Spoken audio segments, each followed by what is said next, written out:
bukan diri yang lahir, bukan diri yang jasad dia, hanya pengetahuan yang lahir dari sebuah kehidupan. Itulah Brotoseno. Itu adalah peristiwa wayang, sistem yang dilakukan oleh masa lalu. Karena kalau ngandani para rojo, para ratu saat hadap-hadapan tentu nggak nyaman. Tapi kalau saya membelakangi, saya ngomong sama ini,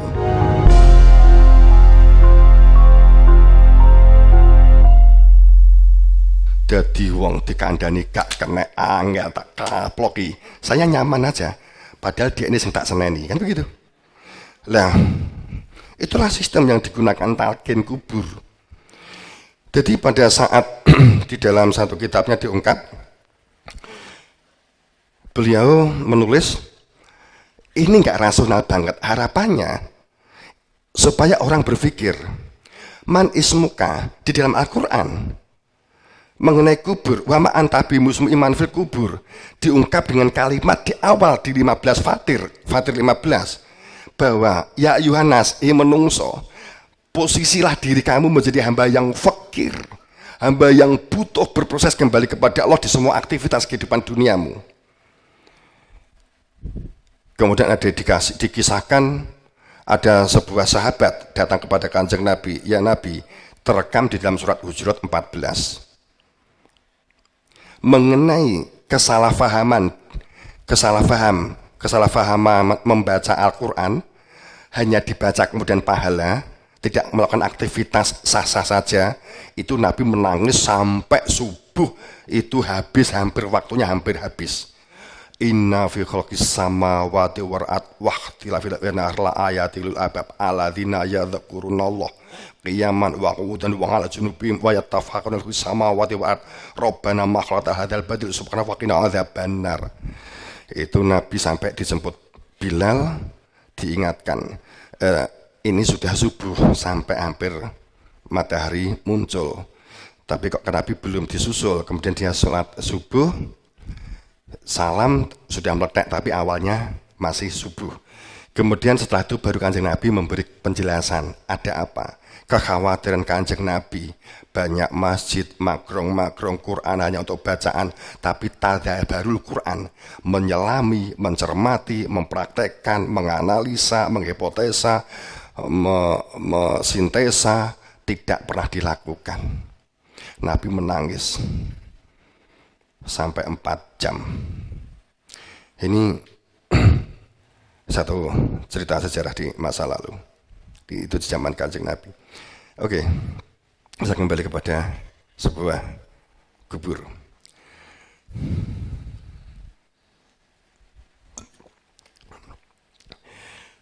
Kenapa pada saat itu Al-Bustam menghentikan melalui Arumi? Memang yang banyak menerjemahkan dengan Arumi. Kemudian Syekh Arif itu yang mulai talqin kubur itu dilakukan del begitu. Karena saat kita Majapahit awal itu sesungguhnya kita tuh bekerja sama sangat harmonis dengan Syekh Jalaluddin Akbar di India, Taj Mahal. Kalau kita mengenai sejarah cerita ini, tapi kalau kita sejarah nanti kedawan toko subuh tenan nanti. Bapak Ibu yang berbahagia, jadi sejarah banyak distigmakan sebenarnya, banyak stigma banyak banget ya. Bangsa kita itu memang ditutup supaya tidak tampak. Sebab kalau tampak jenengan nggak punya tempat, jadi rebutan banyak orang. Oke. Ini kubur itu akan panjang banget, tapi akan saya ambil man ismukanya saja. Man ismukanya saja. Ya. Man ismuka. Oke, begini loh ya. Kita nggak perlu mempersoalkan ini talqin ini bid'ah atau enggak, seharusnya begitu ya. Kalau kita sendiri nggak mengetahui persis, kalau ingin tahu persis ya gugah Kanjeng Nabi, digugah. Kalau faktanya nggak bisa gugah Kanjeng Nabi, ya sudah saling memaklumi atas ketidaktahuan kita. Seharusnya kan itu yang kita lakukan. Karena intinya syariat, intinya wasiat yang disyariatkan semua Nabi di surat 13, apa yang saro'a lakum minatin saro'a lakum minatin mawasobih nuha waladi auhaina dan seterusnya, an akimuddin wala jadilah penegak kehidupan, wala tatafaroku. Ini saya tekankan, tatafaroku, bukan wala faroku, bukan wala tafaroku, tapi wala tatafaroku. Walaupun berat, beda keyakinan, beda agama, beda suku, bangsa, warna kulit, berat. Saat kehidupan ini harus dijalankan, yang dimakan sama, yang diminum sama, sistemnya adalah dalam satu sistem kenegaraan. Walaupun berat, lakukan. Mergo bangun beberang itu berat. Saat perbedaan orientasi di dalam batin, tidak mengenal kehidupan yang sebenarnya, tidak mengenal Tuhan, maka berat. Kaburo itu berat bagi mereka yang musyrik, bagi mereka yang salah orientasi. Musyrik itu bukan masalah menyembah patung, tapi orientasi yang berada di dalam batin. Ketoke salat, akan tapi di jero atine jodoh musyrik. Gitu loh. Kalau kita menghitung secara hanya lahir jasadiah, nggak ada habisnya.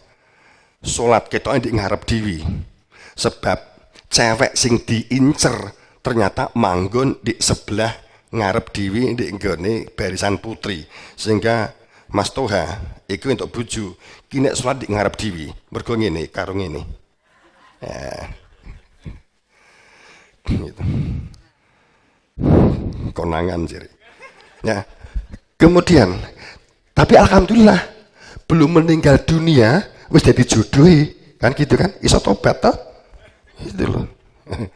Ya contoh. Jadi musyrik, syirkun itu maknanya adalah salah arah, salah tujuan, salah haluan. Bukan masalah. Jadi musyrik itu tidak di gereja, tidak di kayu watu sebenarnya. Tapi musyrik itu adalah perihal orientasi yang ada di dalam batin. Kamu keluar dari rumah, kamu punya keluarga, punya anak, punya istri, bekerja, otak konsentrasi. Ini untuk mengingat jadwal, waktu, sistem dan metode bekerja, itu wilayah otak. Kamu sholat, rakaatnya berapa, yang dibaca apa, bacaannya apa, itu wilayah ungkapkan lesan, itu wilayah otak, ingatan. Akan tapi khusyuk itu wilayah hati, wilayah batin. Sahun itu wilayah batin. Sahun itu adalah lalai karena tidak ada kehadiran istri, yang ada istrinya orang lain. Gitu loh. Allahu Akbar. Tak lamar kok ora gelem to ya padahal aku wis ganteng. Jadi ini menghadirkan orang lain, musyrik. Itulah syirik. Berat bagi mereka yang musyrik. Bapak Ibu, khusyuk. Karena sholat itu bagian dari inti sebuah perilaku di keislaman. Rakaat yang kita lakukan. Jadi sahun itu bukan perkara nunda, bukan. Duhur jam 12 ditunda setengah siji lagi sholat, maka sahun enggak. Sahun fawailul lil musholin itu berkaitan dengan tidak ada kehadiran Tuhan di dalam hati. Bukan tarku sholah atau akimus sholah li terjemah, bukan, tapi li dzikri mengingatiku. Allahu la ilaha illa huwa alimul ghaibi wasyahadati, untuk mengetahui dan mengenali apa itu Allah la ilaha illa huwa, dia itu adalah alimul ghaibi, ilmu yang membuka hakikat tentang gaibnya diri Tuhan, dan ilmu yang menjadikan bersaksi.